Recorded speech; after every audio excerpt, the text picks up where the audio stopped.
Holmes is here, madam. Oh. Show him in, will you? Yes, madam.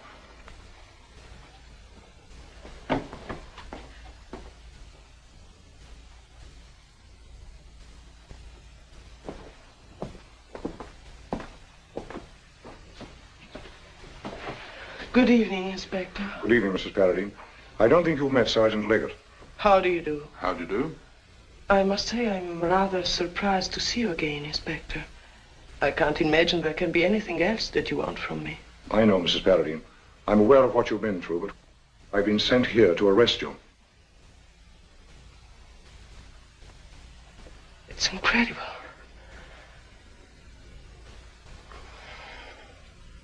I'm sorry. Then you want me to go with you? Yes. I'll tell them I won't need dinner. Will you ring? The bell is over there, beside the picture. Do you like the picture?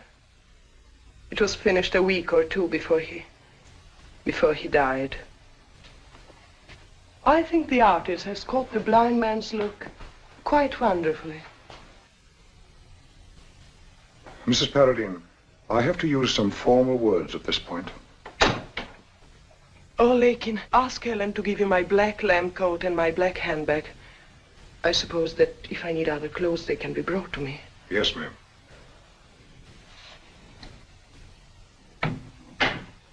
Well?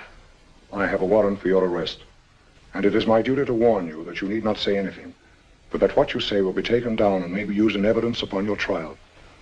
The warrant charges you for that on the 6th of May, 1946, you did willfully administer or cause to be administered some poisonous substance to one Richard Patrick Irving Paradine, and did murder him.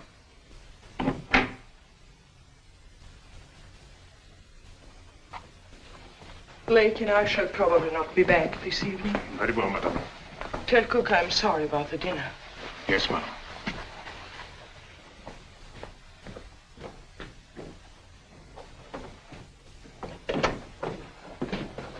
Good night. Good night, madam.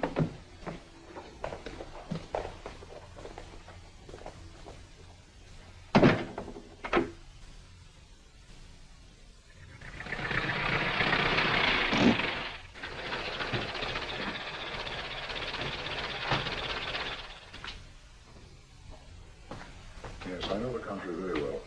The trouble is, it's so difficult to get there. We can't go by car, of course. In here, sir. I hope you'll forgive my being late. The fact is, I was just dressing for dinner when your call came. I took it in a bath towel. This is Chief Inspector Ambrose, Sir Simon, my family solicitor. Oh, yes, we're old friends. How are you, Inspector? Well, thank you, Sir Simon. We don't often see you here, sir. No, you must excuse an old man's foibles. The fact is, I'm not very keen on this place. We'll get out of it as soon as possible, Mrs. Paradine, won't we? As soon as possible. When you're ready, Sir Simon, we'll make the formal charge. Do you want to go into another room? No, it's not necessary. Just give me a couple of minutes here. Now, my dear, let's not waste words. You don't have to tell me the police are making a terrible mistake. We mustn't despair. Above all things, we mustn't despair. You're not despairing, are you? No, Sir Simon. Now, let me see. They'll read the charge over to you and then ask you whether you've anything to say. I think you'd better say no, just like that. Quite simply, no. Is that understood? Yes. All right, then. Madalena Paradine, the charge is that you, on the 6th of May, 1946, did willfully murder Richard Patrick Irving Paradine. Do you wish to say anything in answer to the charge? I have nothing to say. That's all we can do at present. I'll look in and tell your maid to put together some of your things. You're allowed a few things at this stage. Who's to defend me? You? At the trial? Oh, dear me, no, of course not. I'll get you one of the distinguished leaders of the bar. Do you know Mr. Anthony Keane? I've heard of him, of course. He's very good in this sort of thing. Full of charm and cunning. But the juries like him. So do I. Won't it be difficult to get him? We'll see. We'll see. At the moment, he's on a case in Lincoln. I'll get my daughter to run me down and have a talk with him. You'll like him. That's not as important as his liking me, is it? I think he will. Good night. Good night.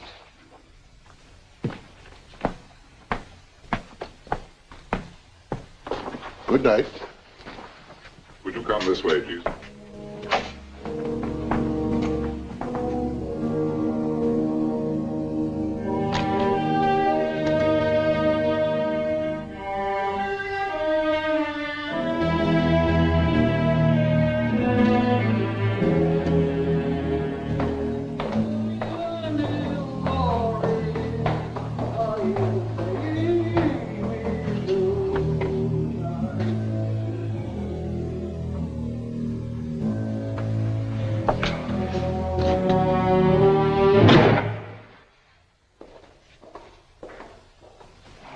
over, Keane. I will, Simmy. I will. Evening, Baker. Good evening, sir. Tony? Yes, my love. I knew it. I knew you didn't have an umbrella or raincoat. Oh, darling. Oh. You're wet through, Tony. Baker, will you please bring up the cocktails from the study? You might ask me if I won my case. You always win your case, even though you don't have enough sense to come home dry. Simmy's car. It leaks. Come and take your things off, darling, and have a hot shower. I'll make you drink strong. With luck, we may pull you through. Simmy wants me to take a case for him. Oh? Mrs. Paradine. I don't believe she did it. Oh, do you mind telling me why? So defending counsel, I might be able to use any bit of evidence. Well, nice people don't go about murdering other nice people. So you think she's nice? Her photograph looks nice. And anyone who wasn't nice wouldn't have married that poor blind man. Here you are.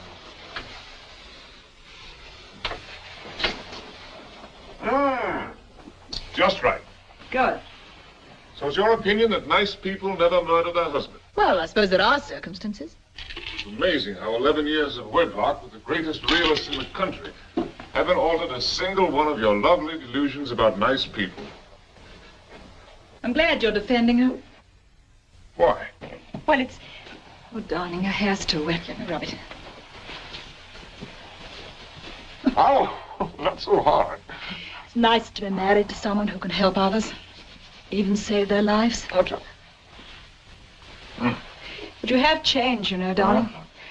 11 years ago, you wouldn't have taken on this Paradine case. Oh, nonsense. I never turned down a thumping big fee. Then any more than now. Ow!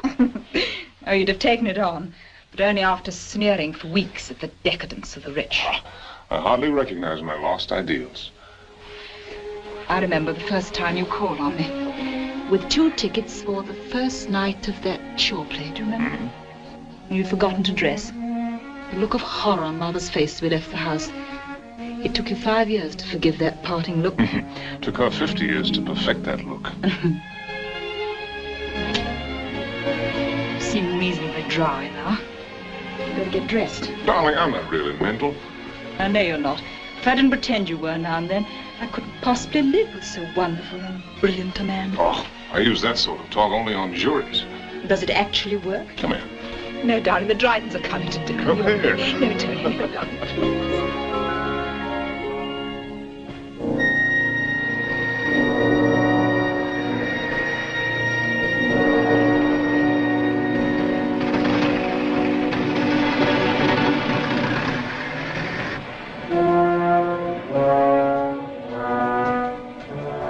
Find her a strange woman with an almost mystic calm.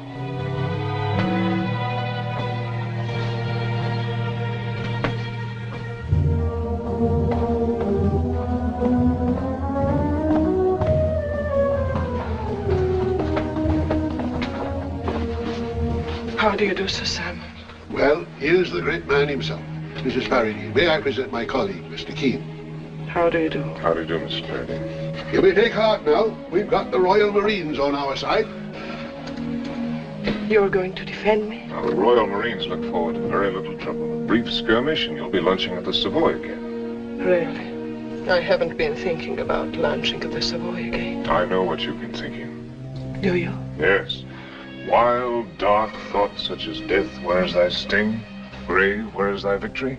I keep hearing them all the time, saying I married a helpless blind man for his money, and then killed him for his money. And what will they say of Dickie? It makes him out such a fool for loving me. We'll have answers for whatever they say. You loved him and he needed you. You know that? Weren't you his eyes?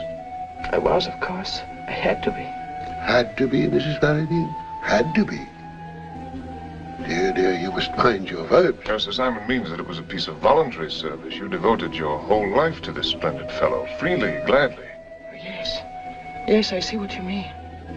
It was a sacrifice, a sublime sacrifice. Yes, I think it would be better to regard it in that light. It was the more tremendous that Paradine could not understand, could not possibly understand the sacrifice you were making. He'd never seen you.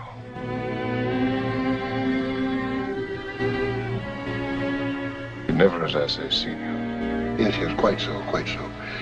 I'm not sure whether Mr. Keane will put you in the witness box or not. But if he does... I don't think we need trouble, Mrs. Paradine, with all that at this stage. When shall I be seeing you again, Mr. Keane?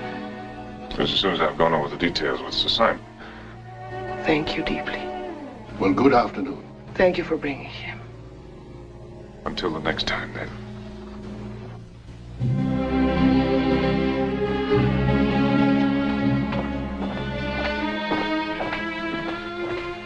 Come along, Keane.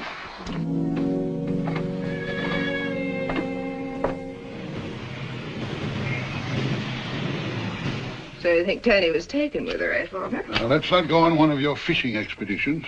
All right, don't tell me. You know, Tony may be as good a lawyer as you think he is, but how he loves anything dramatic. Well, do hold still if you ever want me to get this thing tied. The impertinence of young people today is simply appalling. If there's one thing I can't abide... I know. It's impertinence. Can't you just see Tony giving another of his great performances, riding to the rescue of beauty in distress? How he must relish this. Well, if the case comes up before Harfield, he better not try one of those performances, or he'll be sat upon, and properly. But gracious will they. Yes, let's hurry, or Harfield will take it out on poor Sophie. And let's not miss a single word of his lordship's reminiscences. If I hear once more of his gay times in Deauville with Lady So-and-so... Remarkable old girl, Lady Millicent. We used to have great times together. Deauville, back in the 20s. I persuaded her to go in swimming at 70. I watched her frolicking in the surf and had sad thoughts about the impermanence of beauty. My dear, have you swallowed a plumstone or something? No, Tommy, I'm all right. I mean, I thought perhaps...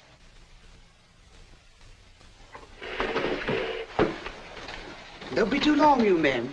I always think this is so terribly antiquated among the ladies, but he likes it. I shan't let him keep us away from you too long. Give me a call, Father, if the conversation takes an interesting turn.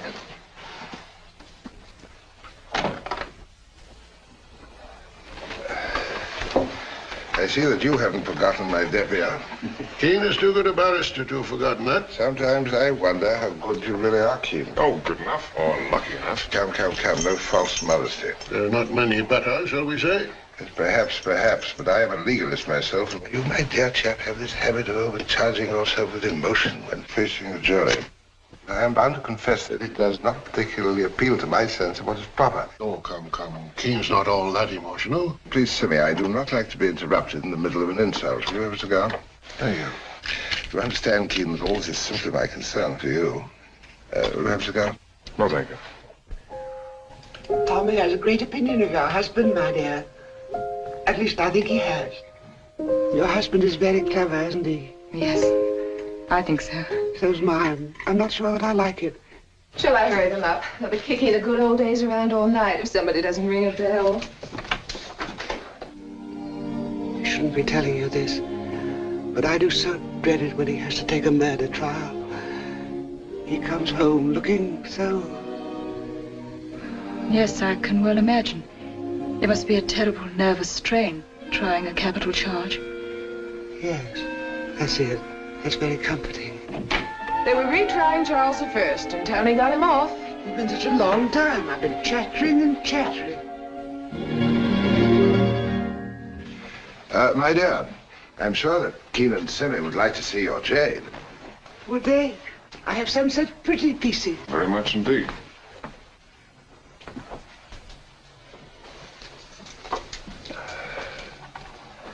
You look very, very appetizing tonight, dear. A charming compliment from such a gourmet as yourself, Lord Harfield. Tell me, Mrs. Keane, I don't amuse you very much, do I? No, I've always admired your wit, Lord Harfield. Then you may call upon my wit whenever you wish. Life can be very boring for grass widows. And what makes you think I'm a grass widow? Well, don't let's be pedantic. Golf widows, stock exchange widows, and law court widows, much the same thing. It's a charming ruby. Tell me, did your husband earn all that whacking away at juries? Lady Harfield was admiring it too. It pleased me so much because she had such excellent taste in most things. Say, Keane, afraid your wife is wearying of me. Pity.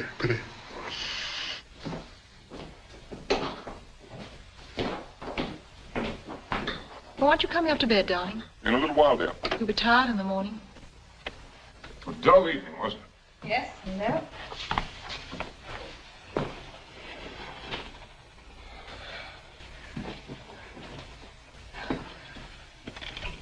I have a murderous day tomorrow.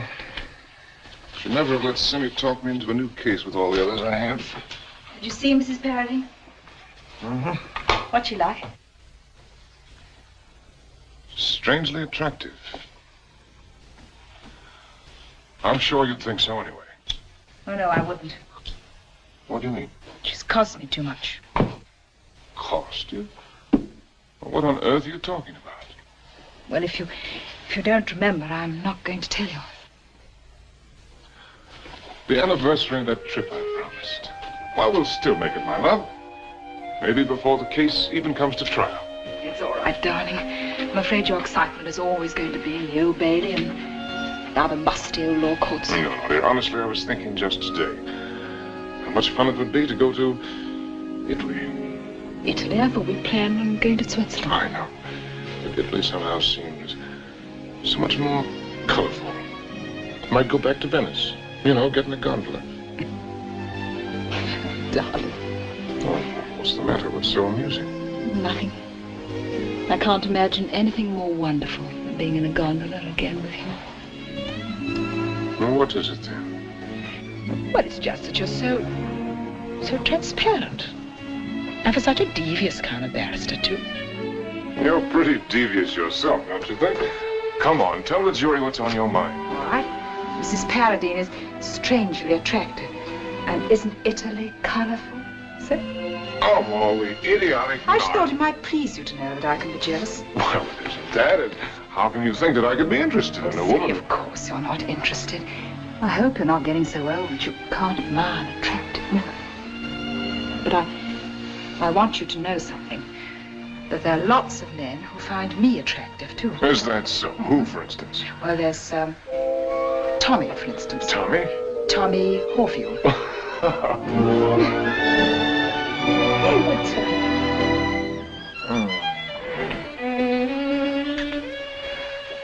It's getting late, darling. Time we were in the gondola.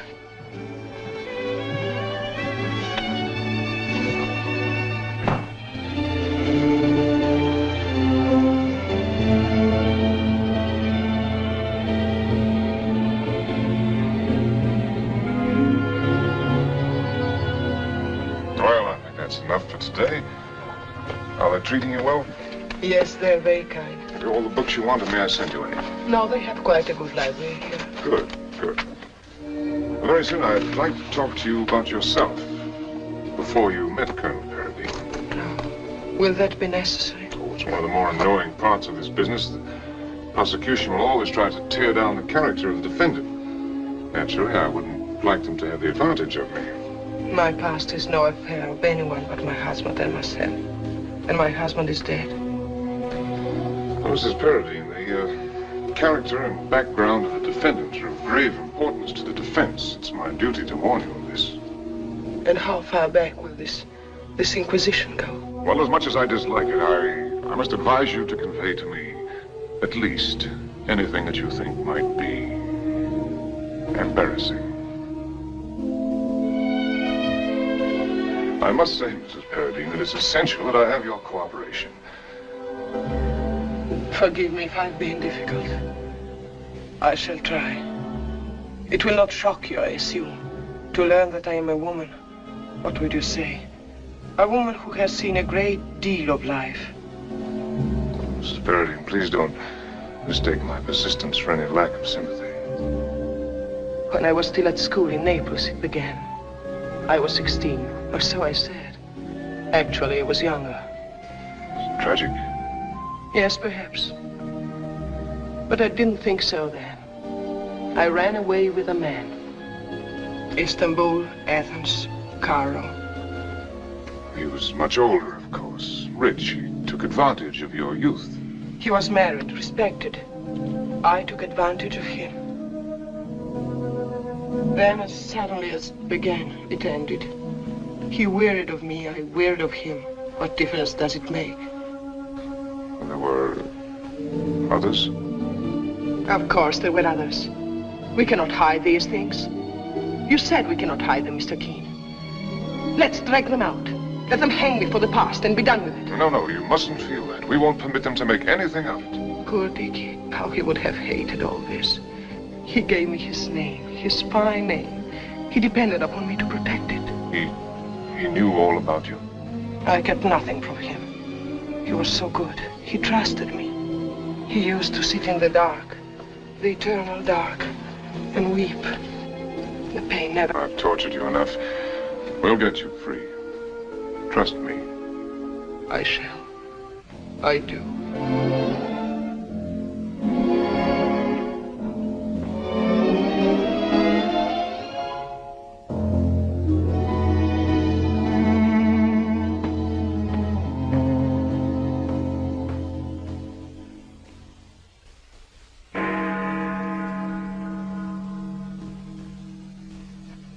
Why not let the Crown have the burden of proof of its accusations?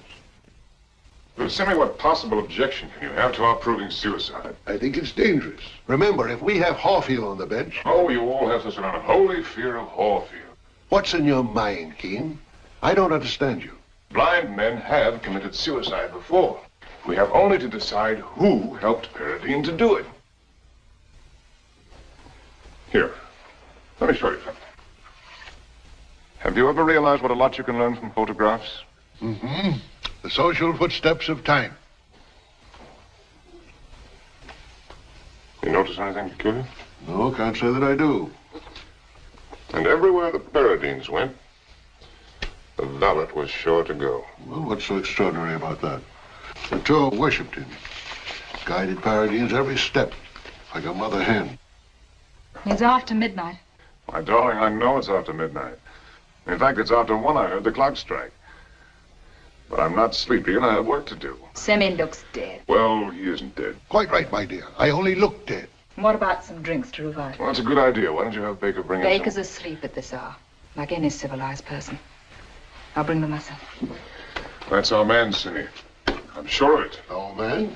Who? The valet? And who more likely to help Paradine out of his misery? Forget it. I can't think of anyone less likely. The devoted, grateful servant and war companion who would do anything to help end his master's agony. It won't wash, Tony. Let's face it. This wasn't suicide. And it wasn't assisted suicide. It was murder. Are you trying to imply that Latour might have murdered him? I'm not talking about Latour. Who then? I'm talking about our client. Oh. So you think she killed him? It's what the Crown thinks, and will try to prove. There's no sense going into court hurling other names into the case. We have to prepare ourselves to answer the Crown on Mrs. Paradine. I'll have an answer. With facts? To begin with, we have the very simple and very obvious fact that Mrs. Paradine is not a murderess. Really? She's too fine a woman. Indeed. I was of the impression that she'd been a woman of very low estate and rather easy virtue. Oh, you're an insufferable snob, incapable of recognizing genuine character. I only hope the Crown tries to foul her name once, just once. I'm sorry. I hadn't realized the extent to which she had impressed you. I've talked to her for hours, and I've done more than hear her words. I've seen the decent, lovely woman behind them, and I intend that the rest of the world shall see her as I do, as a noble, self-sacrificing human being that any man would be proud of. We ran out of soda water. Well, ordinary water will do. Should I pour yours, Simmy? Please. A strong one.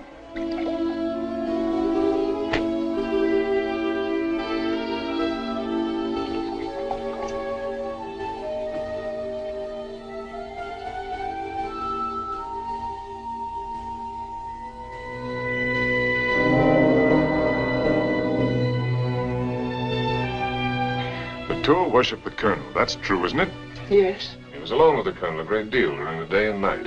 Yes. So, if Colonel Paradine, blind, unable to help himself, wanted to die, There was only one person he could turn to, isn't that right? I won't say that.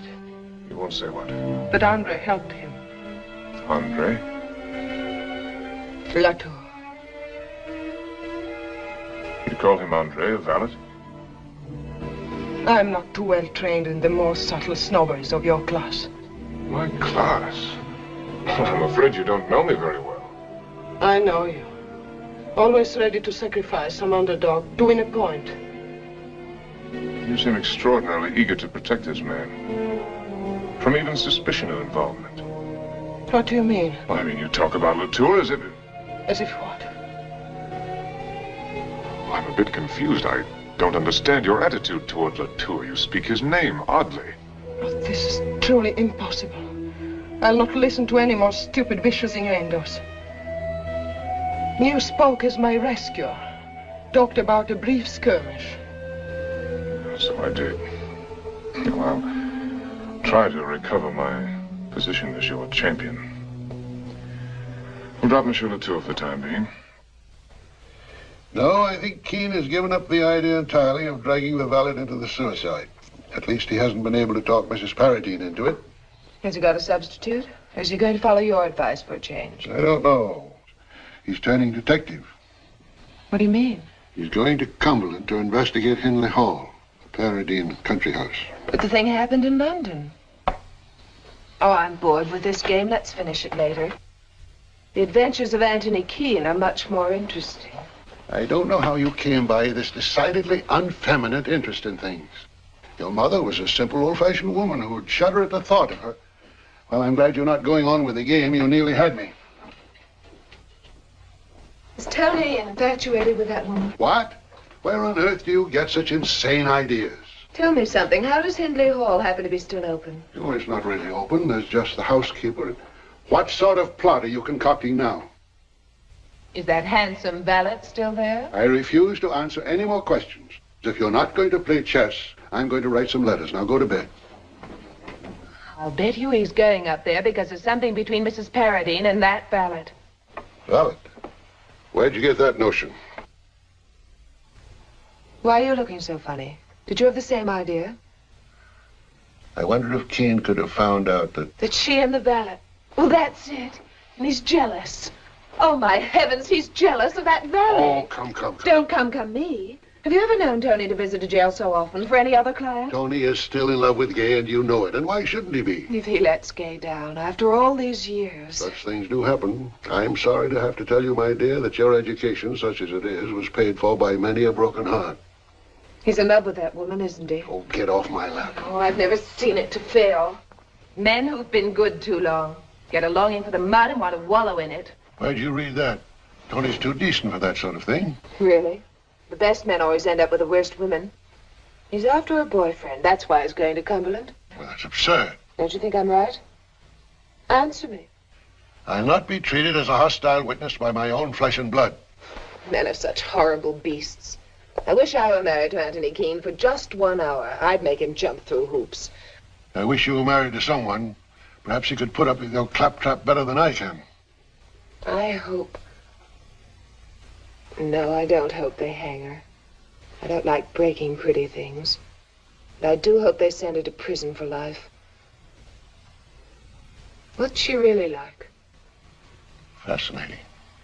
Fascinating. I'm an old ruin, but she certainly brings my pulse up a beat or two. Poor Gay.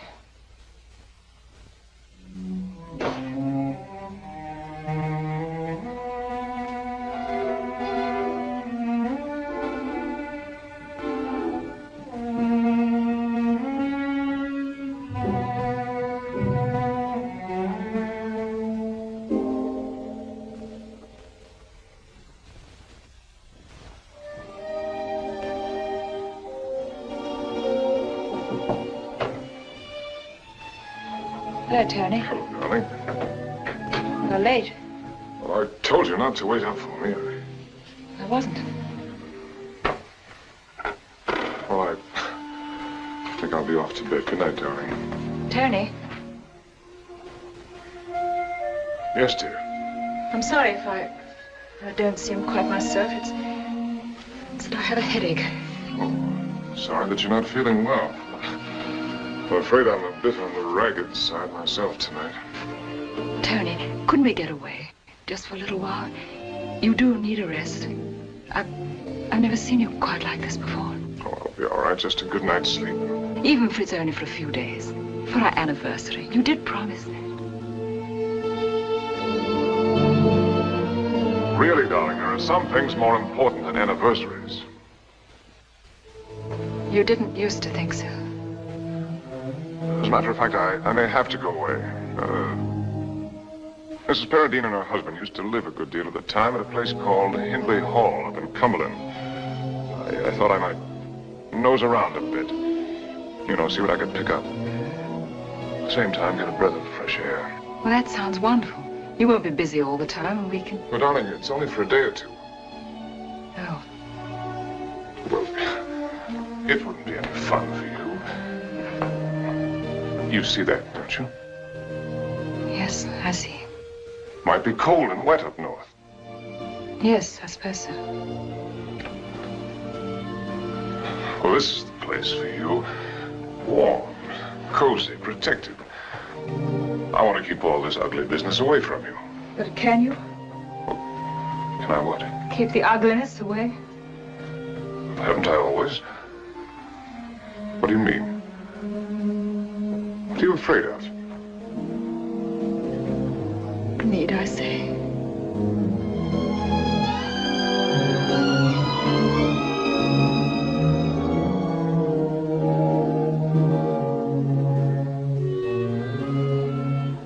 Listen, darling, this settles it. Nothing is worth this kind of trouble between us.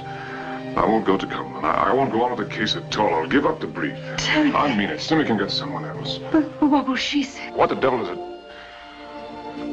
matter what she says? Well, the case isn't so difficult. Any one of 50 men can handle it. Isn't that what you want? We'll leave for Switzerland. Leave next Sunday. Tomorrow, perhaps. Darling. Well, what's the matter now? Nothing's the matter. Just thank you. Thank you for being so good. I knew my old Tony couldn't have changed quite that much. Well, what do you say? Lucerne or St. Moritz? No, darling, neither.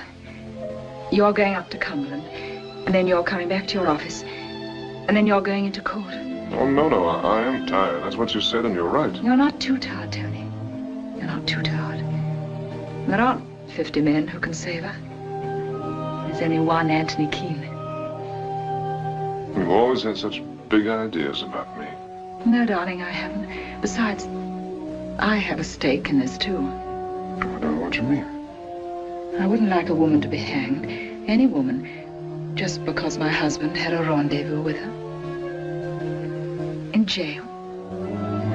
Okay. Let's go to bed, darling. No, not now. Well, you'll come up to Cumberland with me.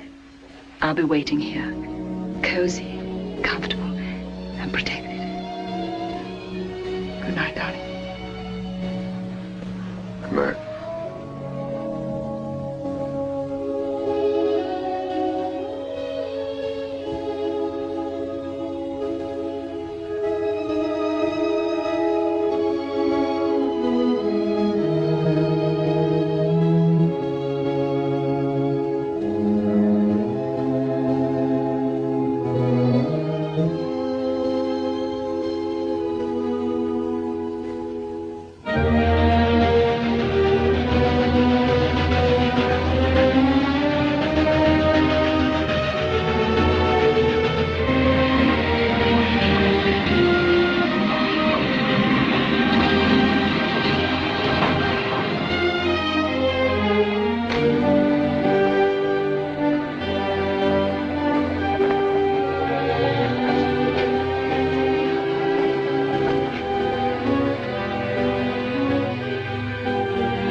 Have I a sitting room? Oh, yes, sir. You mentioned it in your wire. Would you be wanting to see it? Yes, please. Would you like some cold fish and salad before you go to bed? Oh, no, thank you. But any chance of a whiskey and soda? Okie doke. Your bedroom's number 17. I'll have your bag sent up. Thank you. Are you a detective? No, why? Oh, I just wondered. Well, why do you ask? Have you had trouble here? Oh, no, not exactly here, but, well, we don't like being in the Sunday papers. Haven't you heard about the big poisoning case? That was Colonel Paradine. He had Hindley off. Oh, mercy me, your fire's going out. Yes, I heard about that. This chimney won't draw. We found a dead owl in it last Sunday. Hey, that murder's been the talk of the place. It was Mrs. Paradine that did it, they say. Oh, that's better. The sticks were damp and the wind's in the wrong way. Did you know her? Nobody knew her. Oh, she'd ride over here once in a while on a black hunter. Pleasant enough, but she never spoke to no one. Did she always ride alone? That's got it. Yes. Now I've come to think of it, she always was alone. And now the poor colonel's dead and the house is up to let. I heard it was. That's why I came, as a matter of fact. Oh, that's why you're here, Mr. Keane. I was wondering. Are you going to see the house tomorrow? Yes, I think so. Well, would you mind going in a pony and trap? Our car's all booked up for tomorrow. It's only about 8 miles. Fine, fine. Make it about 10 o'clock. Okie doke.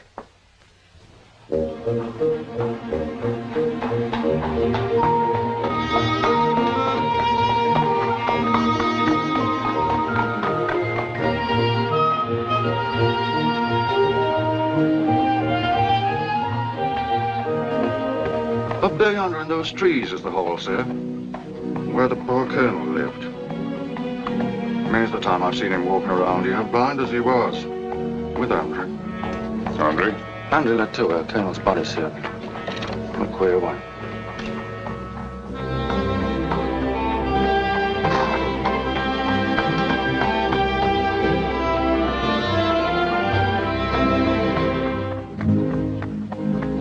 Is anyone living at the hall now? Only the caretaker, Mrs. Carr. Maybe Andrew's back from London now. They say he knows more about the poor colonel's death than he'll tell. He's a queer one, all right. In what way?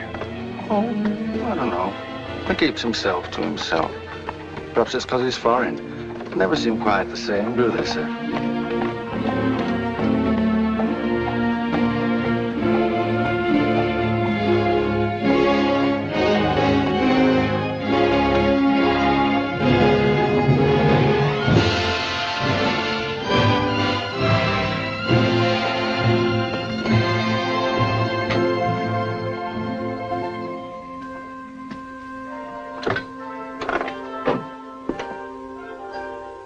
Ella to it. It's a gentleman from London come up with an order to see over the hall. I'm interested in renting the house. In renting the house, Mr. Keane? Will you come in, please?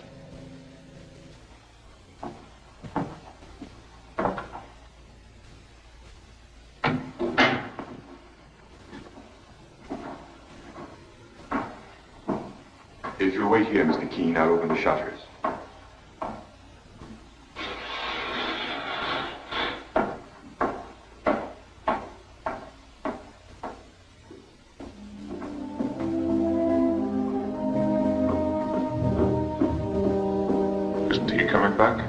You might and you might not, sir. Will you step this way? This is the morning room. It was the poor colonel's favorite room. It has a fine view, sir. He loved to have her describe it to him every time the seasons changed. Did she? I'll show you the upstairs, sir.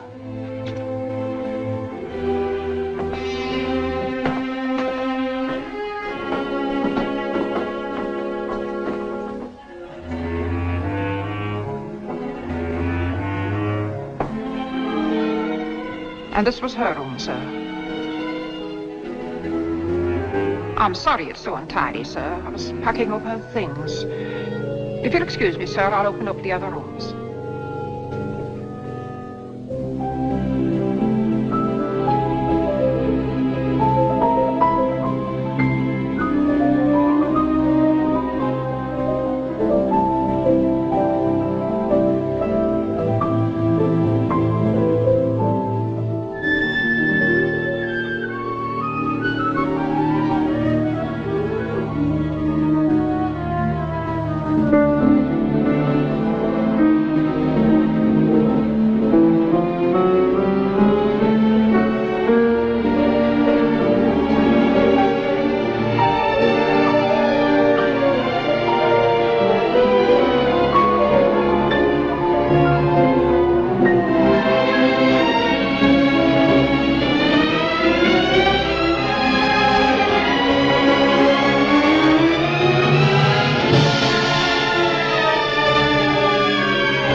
Sir? I should like to see the gardens. Would you take me around? Very good, sir. Wait there for me. I'll be down immediately. We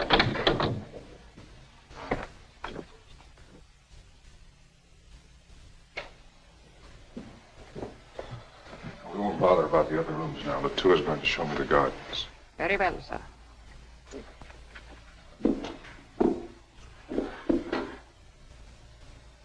What door is that? It's Latour's room. Latour? Oh, why wasn't he in the servants' quarters? She felt he should be near the colonel. Well, I may drop in again tomorrow. Where's Latour? I'm sure I couldn't say, sir. But he was to show me the garden. He was called away. All right. Back to the inn.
Can I have a word with you, sir? Come in.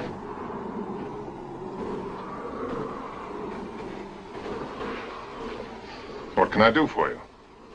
It is not a question very easy to answer. How did you know that this was my room? I saw you come up from the lakeshore, and then this light go on. You've been watching the inn for some time?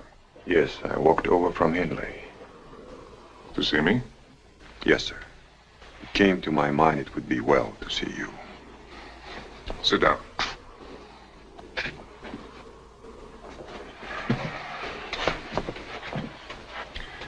Why didn't you come to the front door? What was your object in coming in the back way? They'd all gone to bed, sir, and I didn't want to disturb the household. But you might have come earlier. I didn't care to come earlier, sir. Why not? I leave that to you, sir. What is it you want with me? Beg pardon, sir, but I thought it was you wanted to see me. Well, what caused you to think that? Well, you came to the hall. I didn't come to the hall to see you. I didn't know you were there. I came to see the house. But you asked me to show you over the garden. Yes. You said you would, and then you shot out of sight like a rabbit. Why? I don't know. I think first, no, I do not want to talk to him. And then I think perhaps I'm wrong. And remember this, Latour. You forced yourself on me. I didn't seek you out. You're apparently going to be a very hostile witness in this case. You're not one of my witnesses. And it would be most improper for me to try to establish contact with you. I came on you entirely by chance. But you wanted to come on me, sir. You choose to say so, but it so happens that it's my business, my job to save the life of your former mistress. Beg pardon, sir. She was not my mistress. Colonel Paradine was my master. Have it your own way. I would never have served a woman. It is not in my character to do that. I insist upon knowing what was your reason for wanting to see me tonight. And if you tell me why you came all the way from London, I'll tell you why I came here. Oh. So it's to be a bargain, is it? Why should I make a bargain with you? Call it what you like, sir. All I say is, you tell me and I'll tell you. Seems fair enough to me.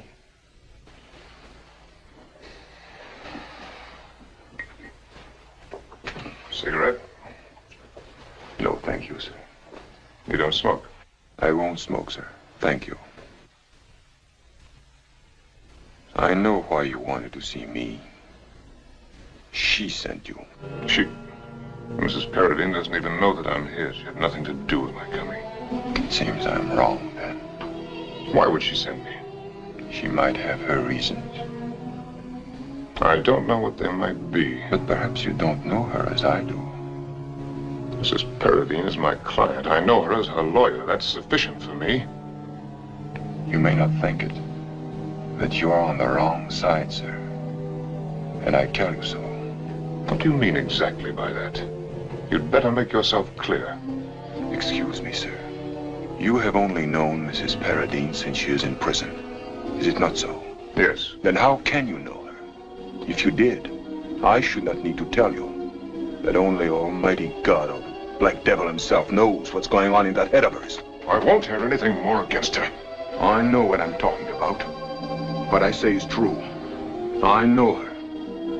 And I will tell you one thing more. I will tell you about Mrs. Paradine. She's bad, bad to the bone. If ever there was an evil woman, she is one.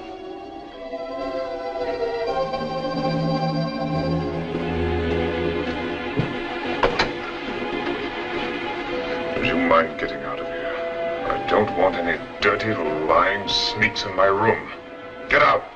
Very good, sir, as you wish.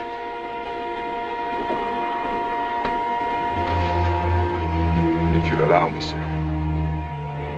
I'm very sorry for you. And God help you.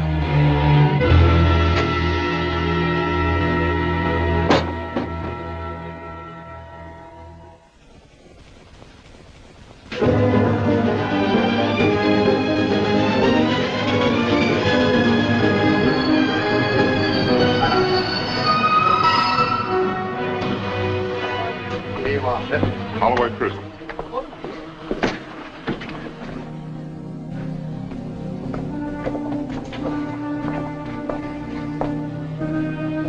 How are you? I thought you'd forgotten me. Well, I've been out of London for a few days. I went up to Hindley Hall. Why did you go there? Well, I thought it might help me to know more about your background. I walked on the terrace, went into the house, into your room. I saw the tour.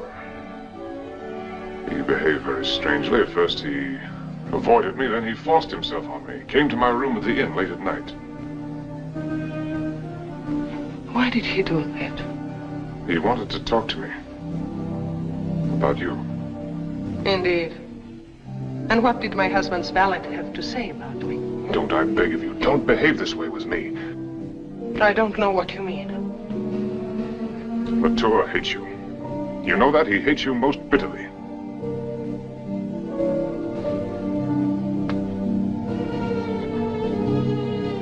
He said you're an evil woman. Do you know what he meant by that? This man despises you. Why? He despises all women. Oh, what's the good of telling me that? It's you he hates, not all women. And the jury will find a reason why he hates you, because of something that you might have done to his master. Can't you see that? Of course I see. You needn't explain these things to me as though I were a child. Listen to me. I want to save you. I want to fight for you, but I can't like this in the dark. I can't sleep, I can't work, I can't think. I don't understand you. All right. Is it possible that Latour hates you because you made him disloyal to his master? That's enough, Mr. Keane. What existed between you and Latour? I will not be treated in this manner by my own counsel. I should prefer that you give up the case. Oh, no, I must save you. No one else can. My personal feelings are such that... You must forgive me if I regard my life as more important.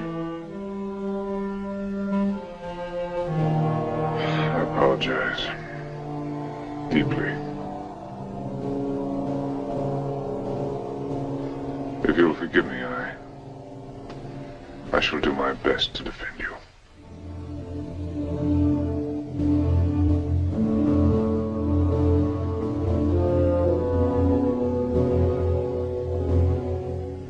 I am a little tired. I think you also are a little tired.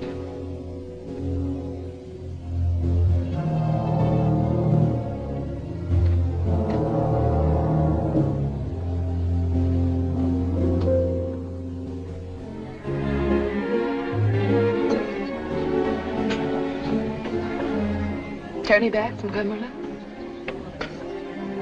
I'm sorry, Judy. What did you say?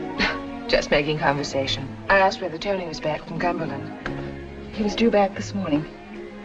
I haven't seen him yet. Get me a cigarette, will you, Judy? When did you start smoking? Oh, just lately. Poor father, I'm afraid he's failed with me in every way. What do you mean? 20 years he's been telling me, do not ask questions, leave others to tell you if they choose. Only vulgar people probe. You're my best friend, Judy. Ask anything you wish. You must know what everyone is saying. I know it's probably exaggerated. Would it surprise you very much, Judy, to know that he wanted to give up the case? Surprise me? It would absolutely floor me. Why didn't he then? Because I wouldn't let him. Suppose someone else had taken up the case. It would have been won or lost. Either way, the little romance of Gay and Tony Keane had been ended forever. Perhaps so. Judy, darling, just because a man, a husband, fancies some other woman, you don't treat him as a criminal. You don't. I doubt if you would either. It's very painful. But it's painful for him, too. He's very fond of me, and I'd like to keep him so. Even if it means letting him go? No. Simply by not making him suffer too much for hurting me. After all, I don't own him. I only love him.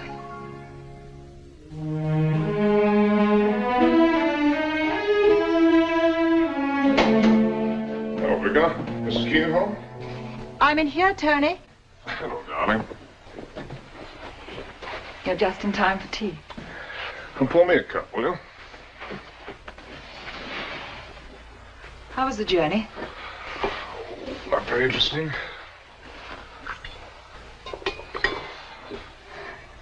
Doing your hair a new way. No.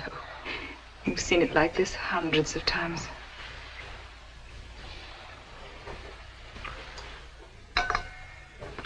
Would you rather I didn't talk? What do you mean? Oh, nothing at all. It's just that you look a bit tired. No, there's really nothing to tell you, dear. It was a big house. It's rather what you'd expect. You know the Lake District.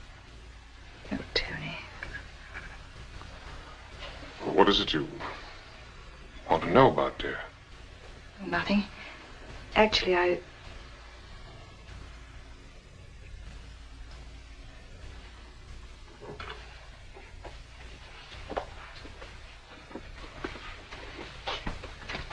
Shall we dine early, or would you like to sleep for a bit?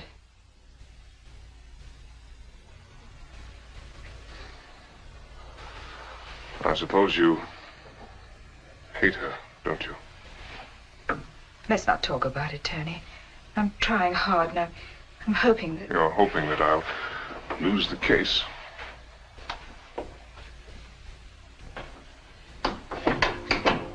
I wouldn't blame you, darling. No matter what you hoped for. You've been my life, Tony, and for such a long time. Do you think I could ever want anything bad for you? No, I suppose not.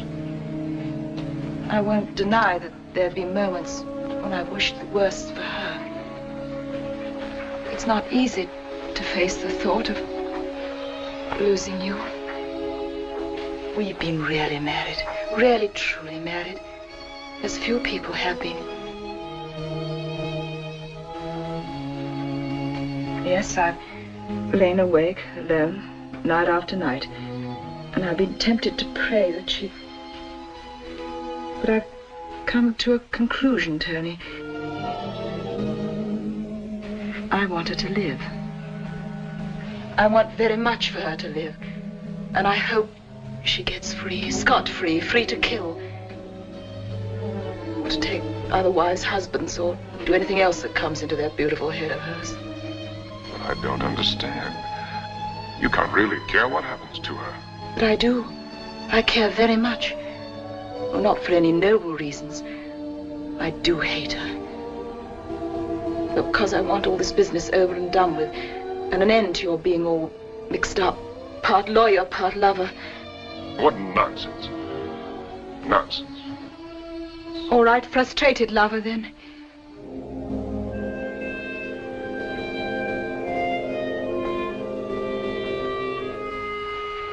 Yes, and part husband still, because you're not finished with me. You wouldn't have come back home today if you were. I've seen your torture, and I've loved you all the more for letting it torture you.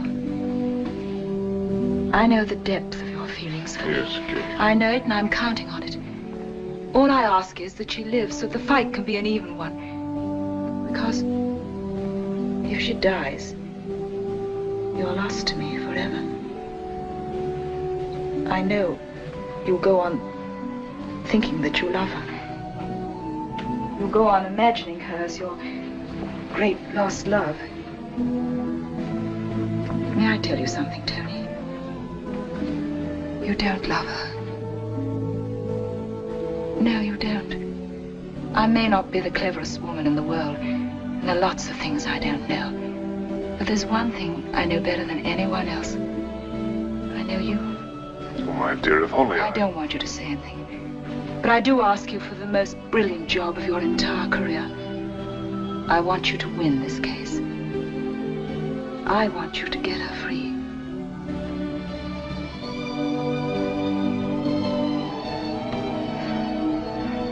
There. I've made my speech. What a speech. That's what comes of being married to a lawyer.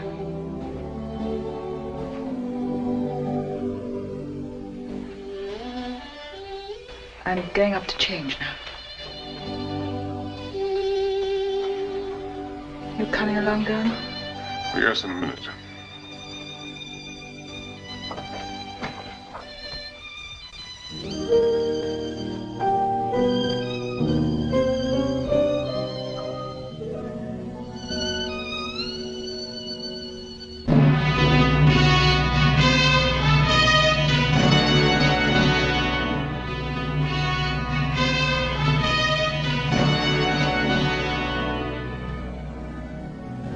Are you ready, Mrs. Paradine?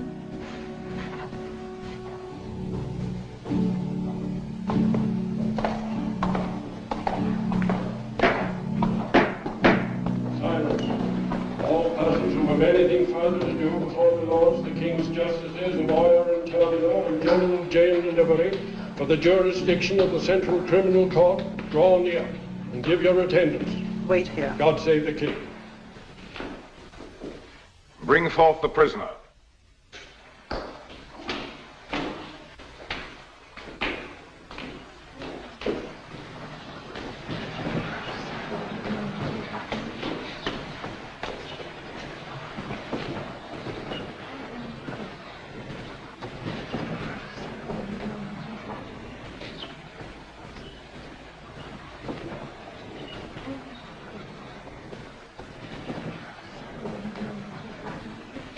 Madalena Anna Paradine, you're charged with the murder of Richard Patrick Irving Paradine on May the 6th last. Are you guilty or not guilty? Not guilty.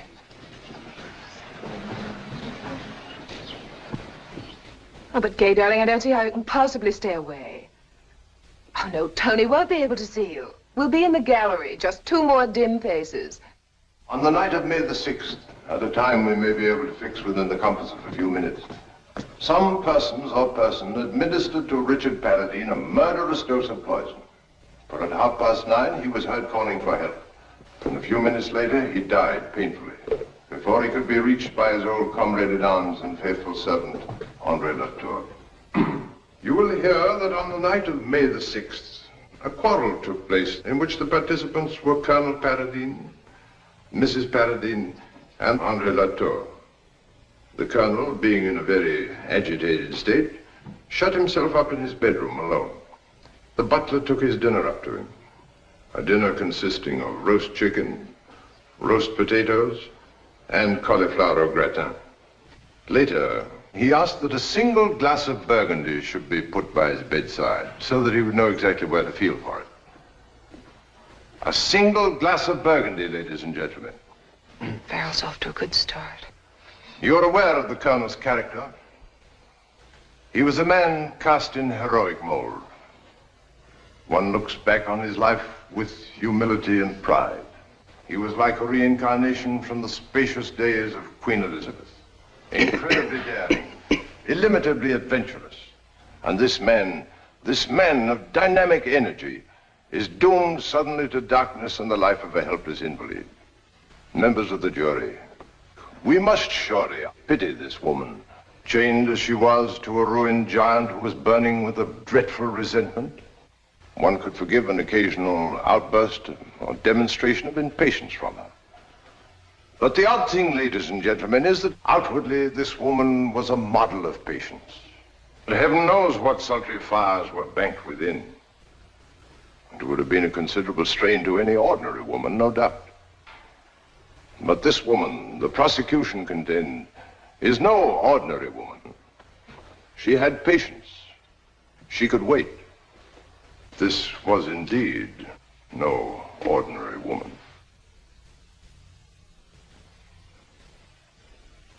Now, lady, you have said that after you served dinner to Colonel Paradine in his bedroom, he asked you to place a glass of Burgundy by his bedside. Is that correct? Yes, sir. Would you call that a suitable bedtime drink, you as a butler? No, sir, I would not. But the colonel... Answer my questions, please. Had he ever asked for a glass of Burgundy to be put by his bedside before? No, sir, not that I can remember. Did he usually drink Burgundy? It usually didn't agree with him, sir. But sometimes... That will do. He's building a suicide motive. One moment, Lakin. I think you told the jury that Colonel Paradine did not usually take Burgundy because it disagreed with him. Did he dislike Burgundy? Oh, no, my lord. On the contrary. He was very fond of Burgundy, but seldom dared to take it. Yes, my lord, that is correct. Horfield's killed that point. Oh, what do you mean? By making it clear there was nothing so extraordinary about his drinking Burgundy. I was anxious that the point should be clear, Mr. Keane. Well, thank you, my lord. I'm obliged to your lordship.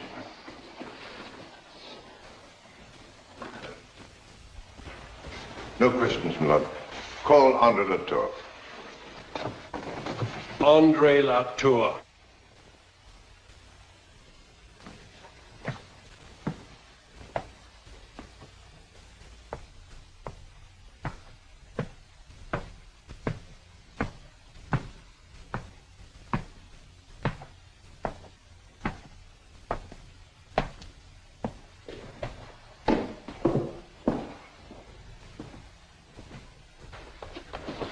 Take the testament in your right hand and repeat the oath. I swear by Almighty God that the evidence I shall give shall be the truth, the whole truth, and nothing but the truth. Your name? André Etienne Latour. Your age? 30.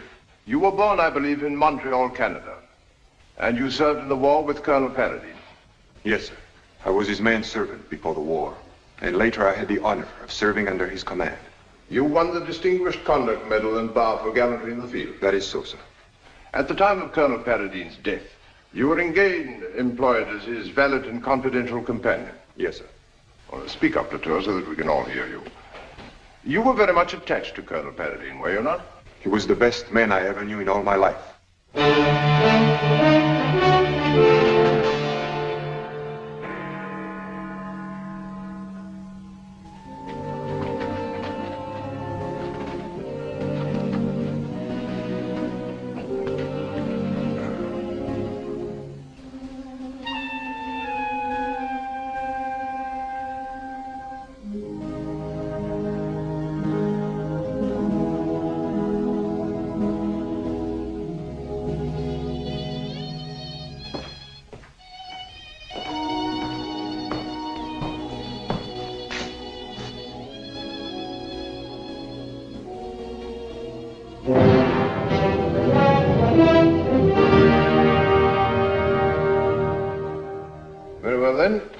At about 8 o'clock, you heard the bell ringing violently.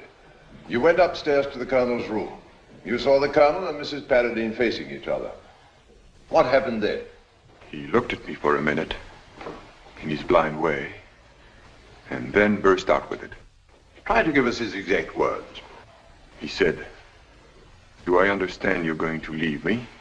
Now, when I need you most?" I asked him who told him such a thing. He said, "She did." Did he say anything else? He was very angry. He used strong language. Had you any intention of leaving him? No, sir. Do you know of any reason why Mrs. Paradine should have told her husband that you were leaving him? She wanted to get rid of me. You told us yesterday, Latour, that when you went back up to see the Colonel, you saw Mrs. Paradine in the hallway outside the bedroom. You're certain of that? Yes, sir. Where is that plan? I have here a plan of the house. The upper floor. Is it your impression that the lady was passing directly from Colonel Paradine's bedroom to her own? Yes, sir. Thank you. That'll be all for the time being. Latour lied like mad about the quarrel. He's keeping something back.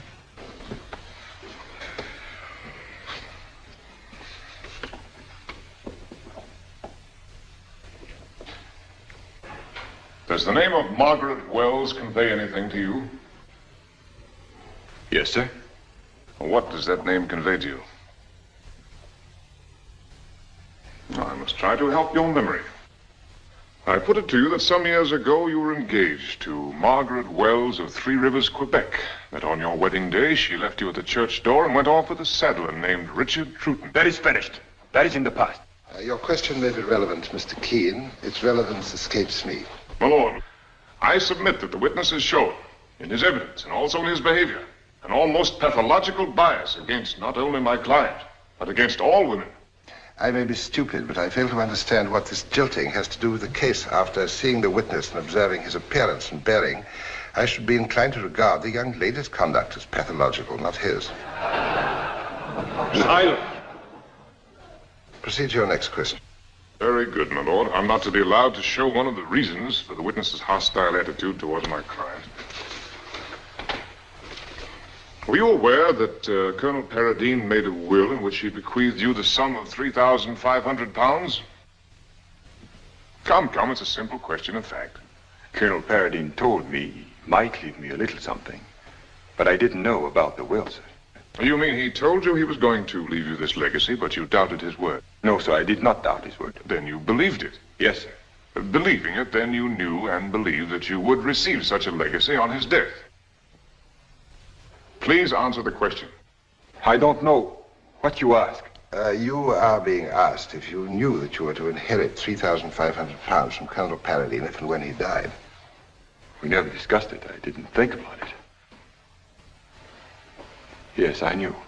Now, you don't remember very easily, do you, Latour? Now, please think carefully before you reply to this. And remember that you were on your oath. When you were in London, did you or did you not repeatedly hear Colonel Paradine say that he wished to be dead? That he wished he was dead, sir? That he wished to be dead. Andre Latour, on your solemn oath, do you deny having heard Colonel Paradine say again and again to you and in your hearing that he was sick of life and wished to be dead? He said a lot of things when he was angry about his blindness. I got so accustomed to them, I didn't take much notice. You didn't take much notice? You did not take much notice. Very well. Would you tell the court, please, exactly what happened along about 8 o'clock on the evening of May the 6th? You mean you want me to go over my evidence again? No, Latour, I do not want you to go over your evidence again. But did you not stand in that box and swear by Almighty God, as you should stand before him on the great day of judgment, that you would tell the truth, the whole truth, and nothing but the truth? Did you? Yes, sir. Very well. I put it to you that your evidence was a tissue of lies. I put it to you that you were trying to cover up what really happened. There is another person in this court who was there, who knew what happened. Remember that. Mr. Keane, what is your question? Do you still wish to allege that Mrs. Paradine invented a cock and bull story about your leaving the Colonel's service and that this precipitated the quarrel? Yes, sir, she did. It would be her word against yours now. Yes, sir, and so it was then with the Colonel. You are then asking his lordship and the jury to believe that after years of devoted service in the field and in the sick chamber, that you were in this position, that Colonel Paradine had absolutely no faith in your word of honor? I put it to you, Latour, that your story is a pack of lies. Do you persist in it? If she says the contrary, she'd better... What was that you started to say? Answer the question. I stick to what I said. If you don't mind, Latour, I should like to go over that night with you again, in case any small incidents have slipped your memory. After the butler, Lakin, took the Colonel his dinner, where were you? In my room. Did he tell you about putting the glass of Burgundy at the Colonel's bedside? Yes. Or was that not unusual? Maybe so. No maybe about it. Was it or wasn't it? It was, sir. And after he had told you this, then you went upstairs again? Yes. Why? I had no special reason, sir. Well, shortly before, the Colonel had denounced you in strong language for deserting him. And yet you went upstairs for no special reason? I was unhappy about being on bad terms with him. What's that? Speak up. The jury can't hear you. I wanted to make it up with the Colonel. Oh, very well. You knocked at the Colonel's door and went in. I knocked on his door. I did not go in. Very well, you knocked. And what happened then? The Colonel told me to go away. He told you to go away without even knowing who was knocking? No, sir, no. He asked who it was, and I told him. Then he told me to go away. Ah, you're very sharp, Latour. Tell me, what manner of tone did the Colonel use? Sir? When he told you to go, to get away from him. My lord, when Latour gave his evidence in chief, the words used by him were, the Colonel told me to go away, not get away from me. Oh, go away, get away from me. What's the difference? My learned friend is sufficient of an artist to appreciate the difference in shades of meaning, and I prefer that he be accurate in these matters. It's a point of no importance. Make it go away if you like. Mr. Keane, one moment, please. Counsel for the Crown is right in his contention. I agree that you should be more careful. If your lordship pleases, I'll continue the cross-examination. Now, Latour, you used to help the Colonel get to bed, did you not? Yes, sir. Quite a complicated matter, getting a blind man to bed. Didn't everything have to be made ready? His toothbrush, his pajamas, hot water bottle? Yes, sir. And yet you did not enter the room, not even to see that Lakin had put the glass of Burgundy in the right place where the Colonel wouldn't knock it over by mistake when reaching for it? I wasn't thinking about the Burgundy. Very well. You were wondering what to do to make it up with the Colonel, and you were very much upset. Is that putting it fairly?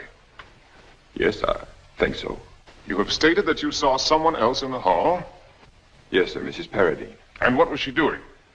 Going into her bedroom. Mrs. Paradine's bedroom was directly across the hall from the Colonel's bedroom. Is that correct? Yes, sir. At the moment when you saw Mrs. Paradine, had you the remotest idea where she'd come from? No, sir. She might even have come out from her room, seen you, and turned to go back in again. It is possible.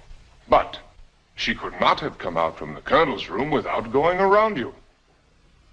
Or through you. Is that correct?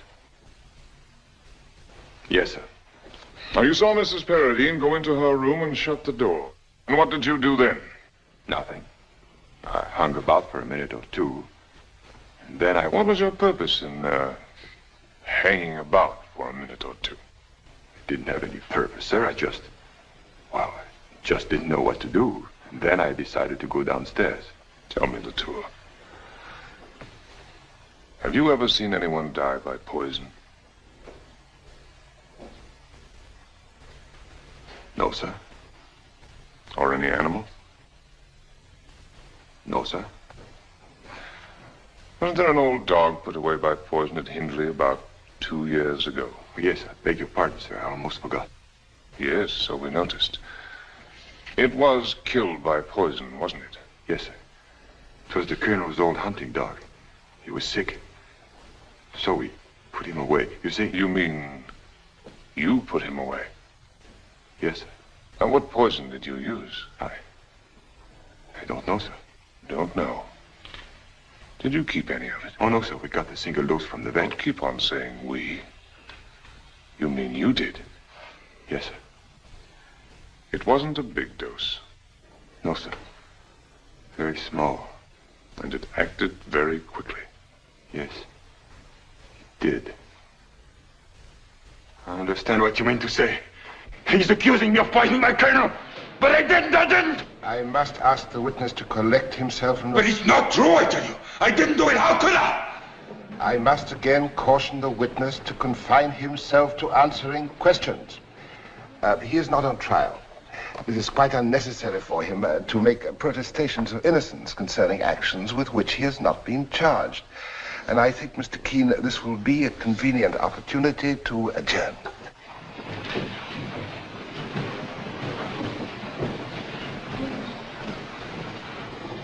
We will resume at 5 minutes past 2. I swear by Almighty God that I shall well and truly keep this jury in some private and convenient place, with such accommodation as the court shall direct.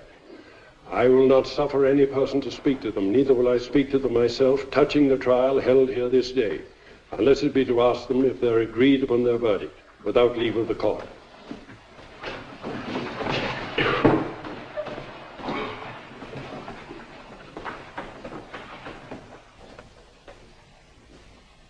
Tony. Keane! Keane! Keane! Tony's torn him to pieces. It was horrible. But darling, you've got to remember it's Tony's job.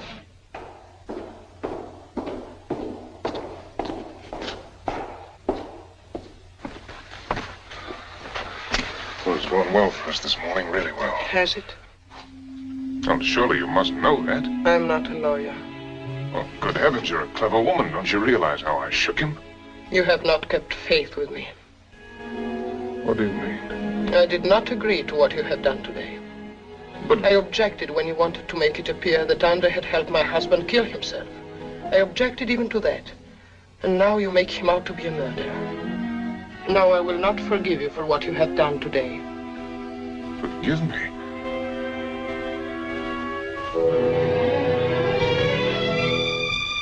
When I've exhausted myself, destroying everything in an effort to save you. I did not ask you to do that. Forgive me. You forgive me. I was idiot enough to fall in love with you. Did you hear that? If it's true, how could you deceive me as you've done today? Look, the case has narrowed itself down to this. One of three things. Either your husband managed somehow to poison himself, or Latour did it, or you did. As you like. But I will not have you making Andre a murderer. Are you in love with him? What has that to do with it? You're my lawyer, not my lover.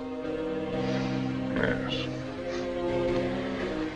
Someone else said something very like that to me recently.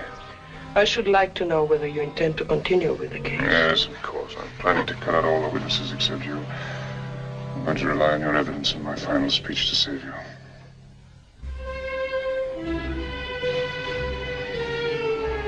I know I can trust you.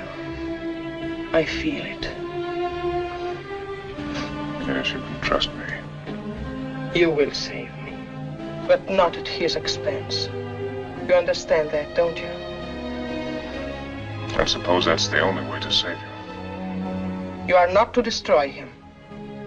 If you do, I shall hate you as I've never hated a man. I must go on the way I've begun. I must act according to my own view. You can do what you like. I've not finished with the tour yet. After that, I shall put you into the box. You can say what you like there. My questions will be mine, your answers yours.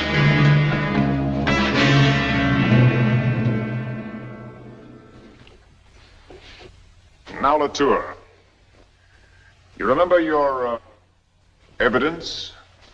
During the quarrel, the colonel used strong language with you? Yes, sir. Did he discharge you? I didn't know what to think. It was all a lie she told about my Yes, we've heard about that. Did you assume that you were discharged? Yes, sir. Suppose so. Aren't you aware that Mrs. Paradine is the mistress of Hindley Hall? Yes, sir. Well, let me review things for you, Latour. You, suppose that you were discharged by the colonel, yet you continued in the employ of the woman who allegedly lied about you to your master? Well, answer me, Latour. I felt I wanted to help take care of the colonel's estate. There was nowhere else to go, so... Yes. Do I understand, Latour, that after the quarrel on the night of May 6th, you never again saw Colonel Paradine alive? Yes, sir. But you did see him dead? Yes, sir. When? After Dr. Young left, I was told to clean up the room. Who gave you these instructions? She did. Whom do you mean by she? Mrs. Paradine. While you were cleaning up the room, did you notice the wine glass? Yes, sir. Did it still contain the burgundy? There were only a few drops in the bottom of the glass. Oh, you say that there were a few drops left in the bottom of the glass? Yes, sir. If you were told that Dr. Young had examined the glass, after he had discovered that Colonel Paradine was dead, that he'd examined the glass and found it to be clean, that it had been washed and dried, would you still hold to your statement that there were a few drops of burgundy remaining in the bottom of the glass? Yes, sir. I still say the same thing. When did you wash and dry that glass, Latour? I never washed or dried that glass. I never touched it. I left it just where it was. You stated that it was Mrs. Paradine who sent you in to clean up the room. Yes, sir. That after she sent you into the room, the glass of burgundy was not yet washed. Yes, sir. Then it could not have been Mrs. Paradine who washed the glass. Really, my lord, all this is most improper. I simply must insist that these questions be kept within bounds. Yes, I noticed that the learned counsel was tending to make points rather than ask questions, but I was reluctant to interfere, knowing how he resents interruption.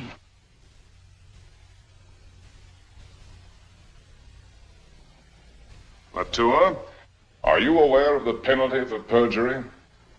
Answer me. I've told the truth. I put it to you, Andre Latour, that Colonel Paradine had a reason for his rage with you that fatal night. A reason that had nothing to do with the trumped-up story that you told in this court. Was it at Hindley Hall or in London that you first gave Mrs. Paradine occasion to complain about your attentions? It's not true. She never did. And was she not at last forced to go to her husband and beg him to dismiss you from his service? I won't stand here and listen to these filthy lies. And was that, in fact, the cause, and the only cause of the terrible scene which took place on the night of Colonel Paradine's death? No, she can't say that. The colonel knew, didn't he? Knew because she told him.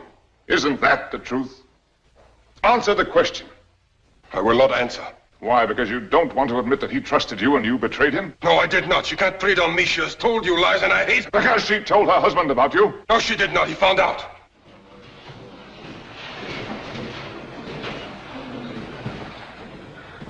Then you mean he heard you speaking improperly to his wife? Yes. My lord, I've finished with the witness. I didn't want to tell about it. I didn't want to hurt his good name. But you have spoken. You and she. Both of you. So I too will speak now. I am finished with the witness. Oh, Tony. It was she who dragged us both down. I hated every moment with her. But God forgive me. Couldn't help myself. My lord, this man is a confessed perjurer. Must the jury listen to this rubbish? Mr. Keane. He's finally been forced to tell the truth and is now trying to involve my client in his treachery. Mr. Keane, might I remind you that this is not the first time that you have been responsible for an over-emotional atmosphere in court. I cannot blame the witness for his behavior. My lord, with all respect, I submit that a transcript of this man's evidence be sent to the Director of Public Prosecutions with a view to formulation of charges of perjury, which he certainly has committed.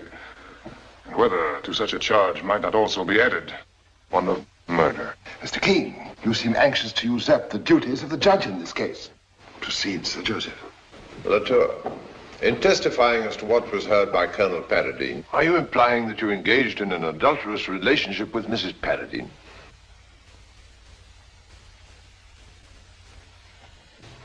Yes. You know now what I did. I can't live with the memory of what I've done. I'm afraid I must ask you to bear with a few more questions. Did you avoid the truth because of your feelings about this woman? Yes, I lied. Because I didn't want the world to know what she was. His wife, my colonel's wife. And also because you cared for her? I don't know how to say it. I tried not to, but... That is all, Todd. My lord, that concludes the case for the prosecution.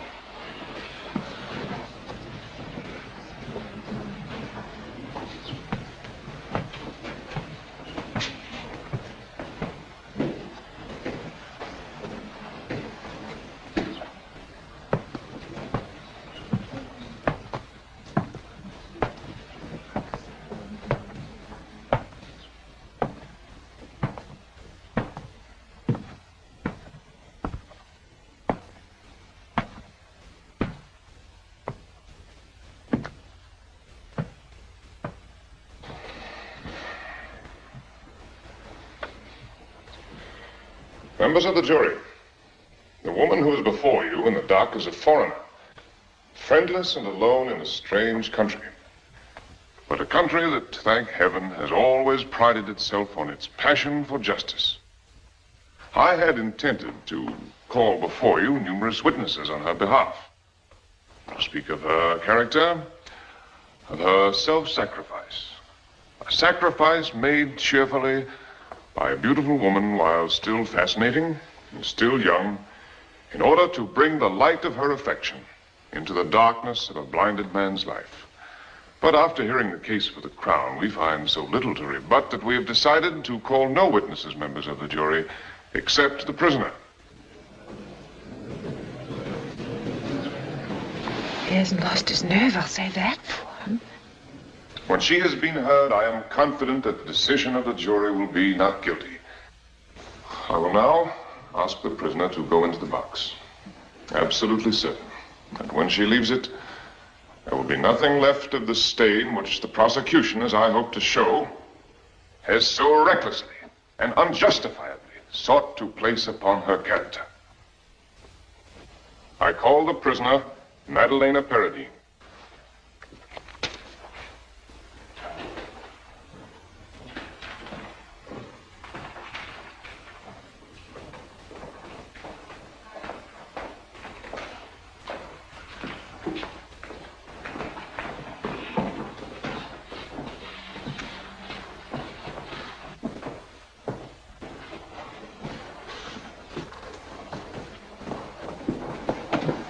Hold the testament in your right hand and repeat the oath. I swear by Almighty God that the evidence I shall give shall be the truth, the whole truth, and nothing but the truth. If you wish, you may be seated while giving your evidence. No, thank you, my lord. What is your name? Madalena Anna Paradine. And you're the widow of Richard Patrick Irving Paradine. I am. And what were your circumstances when you married him? I was very poor. My life had been unpleasant and unattractive. Truthful, isn't she? Very clever of Tony, you mean. He's just disarming the other side. Had you no fear at the thought of spending your life with a blind man? I thought it a splendid opportunity. Opportunity? Yes, I thought I will be his eyes. Well, did you find it difficult to care for a blind man? To take care of him? No. He was never unkind to you? Sometimes. But I understood. It was terrible for him being like that. It was easy to forgive him. On the night of your husband's death, a quarrel took place at your London home in your husband's room? Yes. Will you tell the jury, please, what was the cause of that quarrel?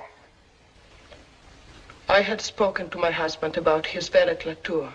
I asked my husband to find another place for him. Why was that? Answer the question. I did not wish Latour to stay in the house. And why didn't you wish Latour to stay in the house? I preferred that he shouldn't be there. But why? I did not like his manner with me. What was there in Latour's manner that you disliked? I thought it sometimes too familiar. Will you please explain exactly what you mean by that? He took liberties. Did he try to make love to you? Please answer. Did he try to make love to you? Yes. And you complained about it to your husband? I did. Now, Mrs. Paradine, you've heard Latour's version of the quarrel in your husband's room on the night of May the 6th. What actually did happen when Latour came into the room? My husband swore at him and said, "You have insulted my wife." And what did Latour say to that? He broke down and said that if my husband would forgive him, it would never happen again. Well, then Latour's version of what took place is completely untrue. My lord, I object. My learned friend is once more deliberately putting words into the mouth of a witness. I was merely asking a question. The form was objectionable, and I'm anxious not to intervene again, Mr. Keane. Am I being clear? Your lordship always makes his meanings perfectly clear. Then kindly attend to my ruling, and do not let me have further cause to repeat it. I hope I shall always take note of the ruling of a learned judge, however much I may disagree with it. Do not bandy words with me, Mr. Keane. Kindly go on with your examination of the witness. Mrs. Paradine, after your husband's death, you sent Latour into the colonel's room to tidy it up? Yes. Was anyone with you when you sent Latour into the room? Dr. Young. Was Dr. Young still with you when Latour came out of the room? Yes. Have you heard of Dr. Young's deposition stating that after he left you, he went to your husband's room and found the glass washed and dried? I've heard that, yes. So then is this not true, that the only person who could have washed and dried that glass is Latour? My lord... All right, all right. Could anyone else have washed and dried it? I know what you're trying to make me say. You're trying to make people think that Andre Latour killed my husband. Silence. I asked you whether anyone else could have washed and dried the glass. Yes. What do you mean by yes? I did. It's my duty to warn you that you have made a very serious admission. Would you like to make some explanation of it to the jury?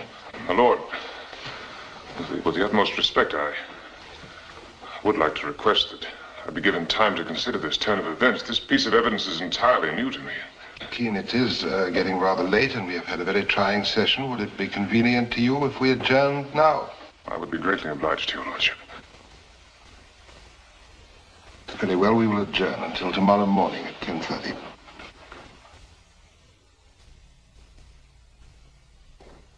Are you sure you won't stay for dinner, Judy? No, dear, I really can't. I promised Father. Good night, dear. Hello, Tony. Oh, hello. Oh, what the devil are you looking so sad about? Nothing. I was there today. Was Gay with you? Yes. Was that your idea? Yes. Now, I suppose you'll have your usual expert comment to make on the conduct of the case. Yes? That will most certainly be helpful. Precisely what I need at this moment. If she washed the wine glass... She didn't. I hope the jury agrees with you. She's trying to cover up for that dirty swine. If she did wash the glass, it's because she knew he killed Paradine. If I had access to her while she's a witness, I'd make her say so tonight. Tony, you won't get angry if I ask you something else, will you? Oh, will it make any difference if I do? Why are you hammering away at that quarrel in the bedroom? That's what made her say what she did. All right, if you really want to know, if your father wants to know, because I want to get at the motive. Oh? Latour's motive. He was in love with her. He wanted to get rid of her husband. What about your motive? What do you mean? Well, you know, and I know, and Gay knows why it is that you think Latour's the murderer. But you wouldn't have handled her that way in the box for any other reason. You treated her as though you were cross-examining a witness for the prosecution. Now, look here. Oh, Tony, it's true. It's terribly true. What? Somebody's got to show you. You've got to save this woman for Gay's sake. If you'll leave me alone, perhaps I still can. If you're left to your own devices, I'll bet you one thing. Mrs. Paradine will be done for, and your career along with it. And if it weren't for Gay, I wouldn't be so sure that that would be a very bad thing either. Good night.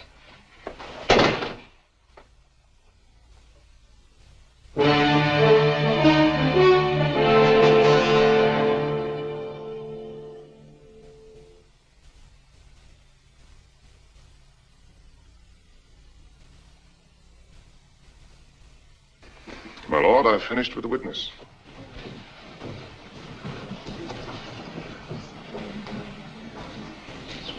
That's funny. What do you mean? Nothing. I'll tell you about it later. Mrs. Paradine, did you think Andre Latour very handsome? Of course not. He is a servant. How could I consider him in that way? These attentions on the part of Latour had gone on for some time. Yes. Why did you wait until that night to tell your husband about the matter? I was ashamed. Why should you be ashamed? Was it your fault? Of course not. Then why be ashamed? Was it your modesty that held you back? Remembering your past, would you say that? My lord, I protest against that insinuation. There's been nothing in the evidence that reflects on the witness's past. My lord, there was no insinuation.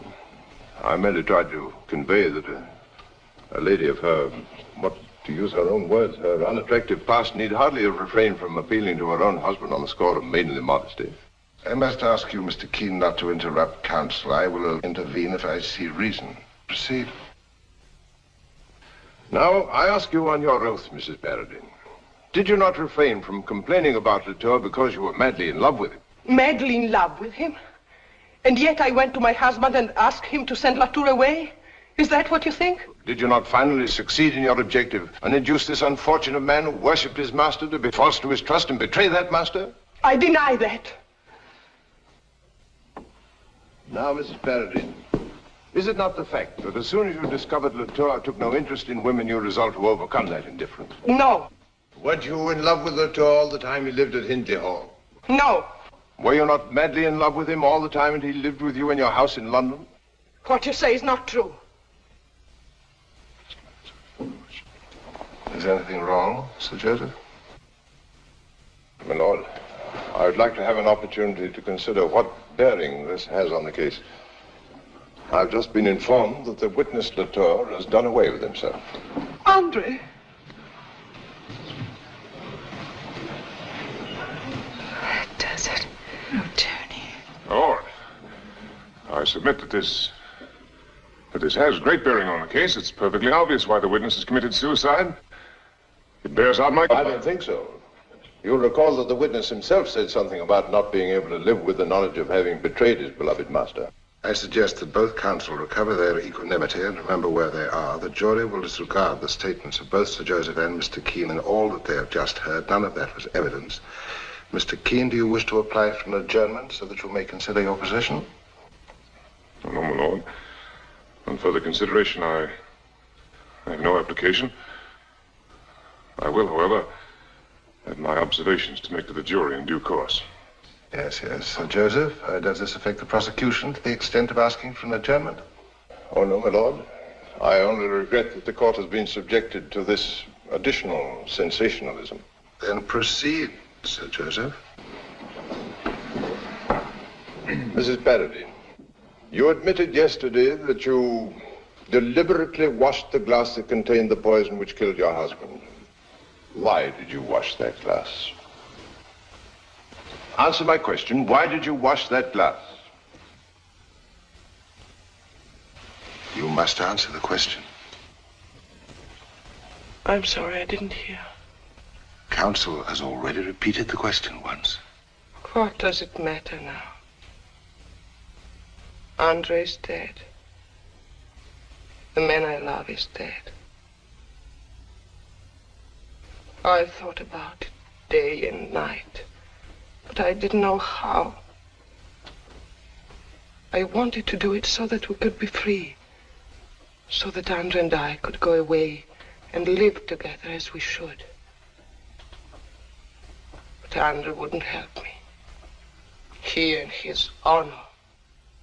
I must warn you of the gravity of the statement you are making. Andre knew I killed the blind man. Andre knew it. I didn't tell him, but he knew it.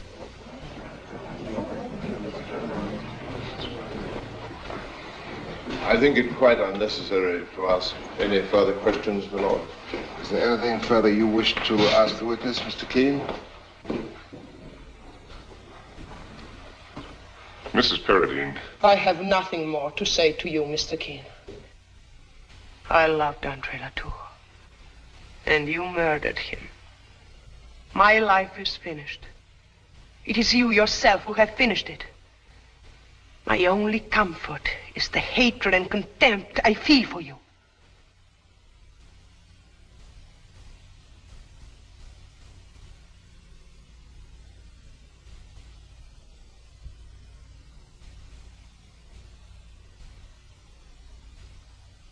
My lord, members of the jury,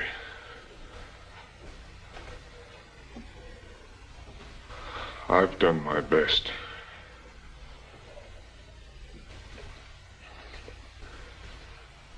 This case has already taken its heavy toll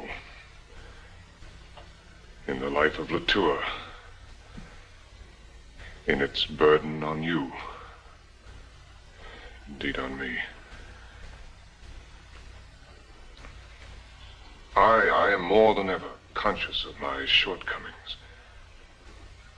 Everything that I have done seems to have gone against my client. But, members of the jury, you must not confuse my incompetence with any of the issues of this trial. Those are two questions apart. Two questions quite apart.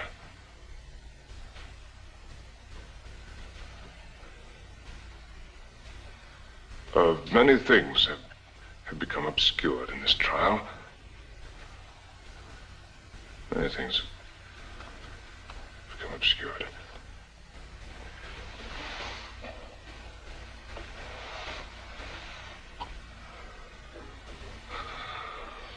Oh, Lord, I regret that I can go on no longer. I request your lordship's indulgence to let my friend, Mr. Collins, take over the conduct of this case.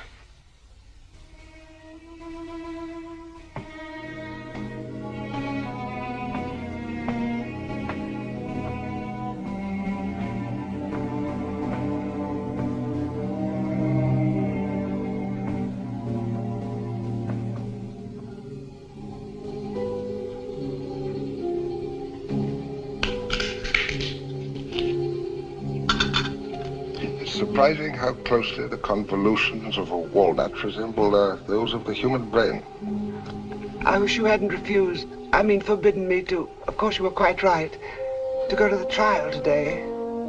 Your coughing, my dear, might have distracted me. It was important that I should concentrate on Mr. Keane's performance.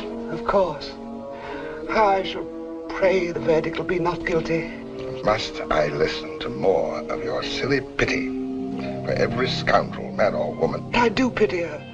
Who needs pity more than a woman who's sinned? You always forget that punishment is part of the scheme, an extremely necessary part of it. Doesn't life punish us enough, Tommy?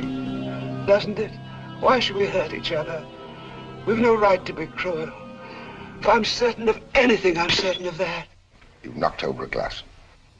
Oh, so I have. Give it to me. You've been talking even greater nonsense than usual tonight, Sophie. I'm afraid this trial has got on your nerves. So I suggest you go to bed. Yes, I will, Tommy. I'm sorry. Oh, that poor woman. Couldn't you do something for her? How dare you speak to one of His Majesty's judges like that, you silly woman? The jury decides questions of guilt or innocence. I may be silly, Tommy, but I love you. I've always loved you. And you must have known for years how terrible it is to love a man who... Oh, Tommy, when you were young, you were kind. But you can't sit on that bench and... As long as I sit on that bench, my dear Sophie, I shall continue to do my duty.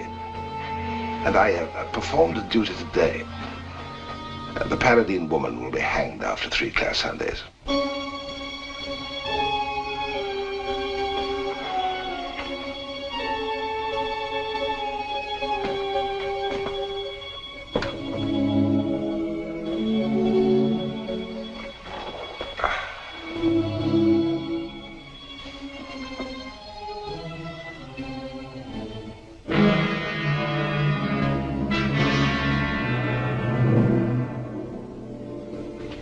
Next time, you'll place your confidence with more discretion. I suppose I ought to get out of here. I've kept you up late enough. Oh, you're more than welcome. But I do wish you would at least telephone Gay. She must be terribly worried. Worried to death. She's worried for fear I'll come home, you mean? Well, the least I can do for Gay is to spare her the boring job of standing by me. Now listen to me, my boy. You're not as wise about everything as you may think. And you mustn't despair. If there's one thing I can't abide, it's despairing.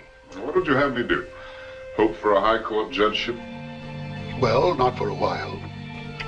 But all this talk about giving up the bar is just so much poppycock. If I know anything about Gay, there's nothing at all she wants at this moment but... Father.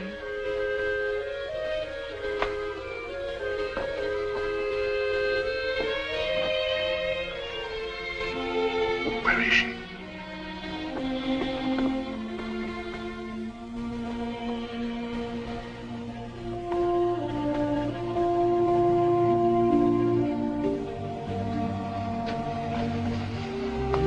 Hello, Tony.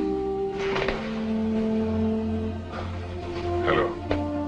What about having some breakfast? Oh, do you mind? Thanks, but... Matter of fact, I was just leaving.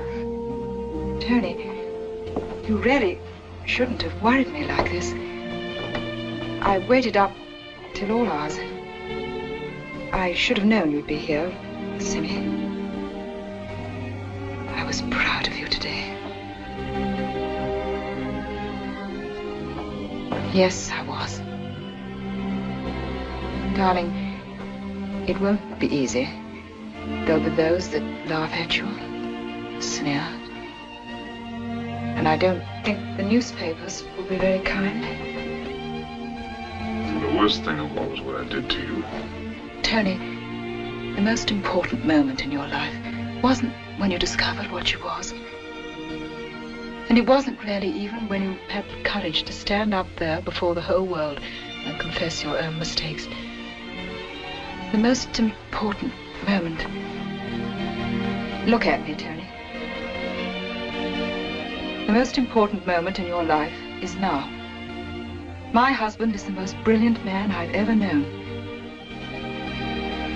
You can throw away your career and become a beachcomber, if that's what you want. Maybe that's not such a bad idea. Darling, don't you understand? I want you back on the job just as fast as ever you can. And I hope you're a tough case. Very tough. So that it will take the very best you have. Winning every verdict you're after. Convincing them. There you go again, darling. With all your fancy ideas about me. Incidentally, darling, you do